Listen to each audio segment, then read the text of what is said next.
3 के बाद में भारत का नया आइडिया अदिति की ओर। नमस्कार। जैसा कि 2 सितंबर 2023 को आदित्य का प्रक्षेपण हुआ और ये सूर्य के लिए हुआ और सूर्य धरती से बहुत दूर है, लेकिन ये जो आदित्य है 15 लाख किलोमीटर तक जाएगा। जैसे चंद्रयान 3 चंद्रमा पर उतरा और भारत को इसमें सफलता प्राप्त हुई सही ढंग से उतरने में, उसी प्रकार से अगला प्रोजेक्ट यह आदित्य शुरू हुआ है, जो कि कई दिनों के बाद में सूर्य से दूर रह कर के सूर्य के बारे में अध्ययन करेगा और सूर्य के बारे में क्या जानकारी है उसका अध्ययन करने के लिए 2 सितंबर को छोड़ा गया। ये हरिकोटा जो अंतरिक्ष अनुसंधान केंद्र है वहाँ से इसको छोड़ा गया और ये हरिकोटा जो अंतरिक्ष केंद्र है वहाँ से सूर्य का अध्ययन करेगा। धरती से कितना दूर सूर्य है उसका अध्ययन करने के लिए, दूर तो है बहुत सारा, कई लाख किलोमीटर दूर है, लेकिन ये इसकी जांच पड़ताल करेगा कि इसमें क्या क्या हो सकता है, क्या नहीं हो सकता है, इसका तापमान, टेम्परेचर, सौर ऊर्जा सिस्टम वगैरह क्या बनाया जा सकता है। इसके बारे में पूरा अध्ययन करने के बाद में ये आदित्य इसकी खोजबीन करेगा। इस सूर्य जो कि गर्म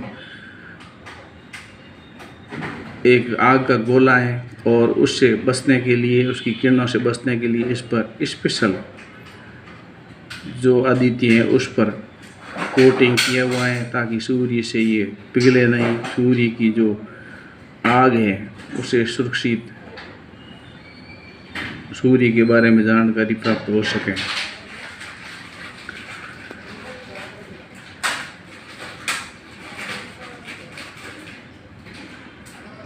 सूर्य बहुत दूर है और ये धरती से बहुत दूर है, लेकिन ये जो आदित्य है 15 लाख किलोमीटर तक ही ये अपना इतना दूर रह कर के ही अपना काम कर पाएगा।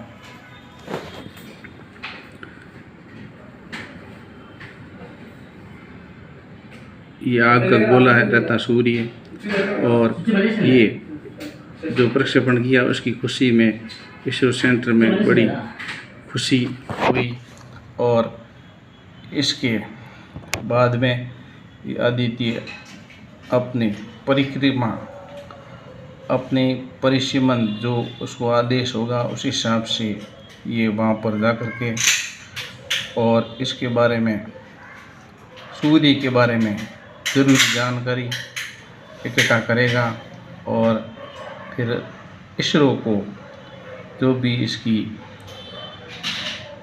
जानकारी है उसको भेजेगा और इसरो इस सूर्य पर अध्ययन करेगा। ये भारत की बहुत बड़ी कामयाबी है कि भारत एक संसार का पहला देश है जो सूर्य पर अध्ययन करने के लिए अपने आदित्य को छोड़ा है।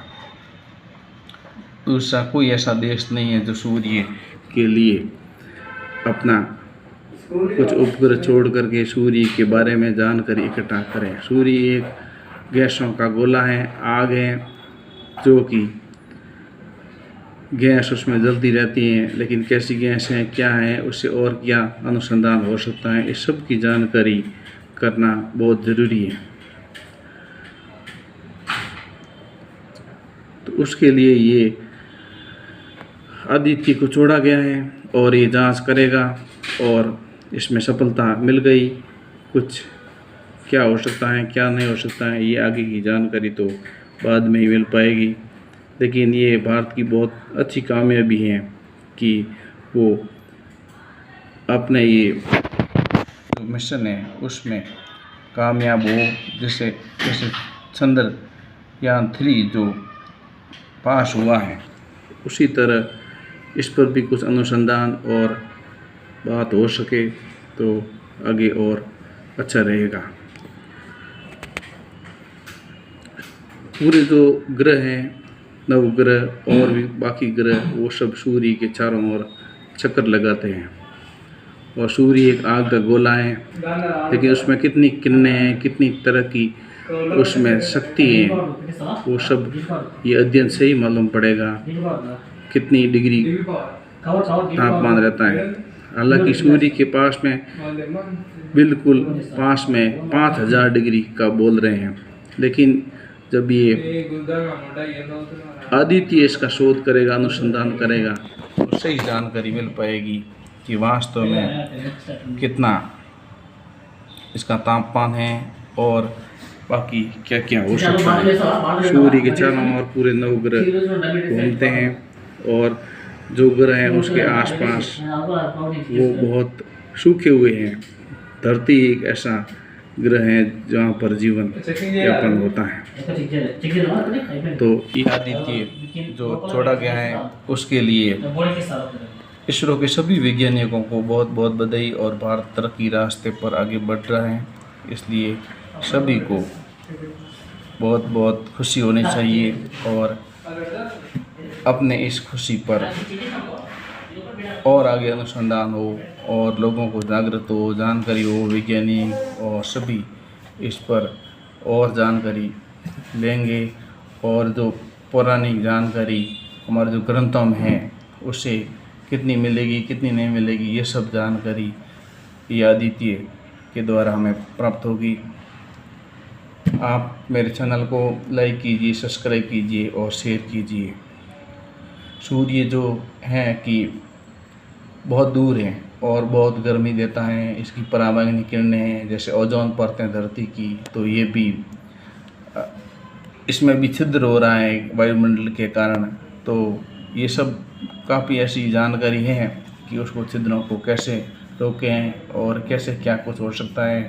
जैसे नया सौर ऊर्जा का सिस्टम है, तो उसमें कौन सी ऐसी गैस है, कौन सी ऐसी किरण है जिसकी सौर ऊर्जा जल्दी प्राप्त हो सकती हैं, या अंतरिक्ष स्टेशन बना करके और क्या ऊर्जा प्राप्त की जा सकती है। ये सभी जानकारियाँ, ये सभी विषय ऐसे हैं जो कि हमारे जो आदित्य हैं वही शोध करेगा और इससे मालूम पड़ेगा कि वास्तव में भारत कितना तरक्की करेगा, ये आने वाला समय ही बता पाएगा। लेकिन बहुत बड़ी खुशी की बात है कि भारत ही एक संसार का पहला देश है जो हमारे इसरो वैज्ञानिक चंद्र के बाद में तुरंत बाद इस पर काम कर दिया और आगे भी गगनयान मंगल की तरफ भी यात्रा के लिए योजना बना रहे हैं, और भी अंतरिक्ष स्टेशन जो भी है उसके बारे में पूरे अंतरिक्ष पर अनुसंधान चल रहा है। और ये बहुत गर्व की बात है कि भारत का इसरो जो है कि बहुत जल्दी बहुत सारी जानकारियाँ, बहुत खोजबीन अंतरिक्ष की पूरी दुनिया को देगा और उससे पूरी दुनिया को फ़ायदा होगा और उसका फ़ायदा भारत को भी मिलेगा और भारत दुनिया में नंबर 1 रहेगा, भारत विश्व गुरु रहेगा। आज के लिए इतना ही। बहुत बहुत धन्यवाद। जय हिंद, जय भारत।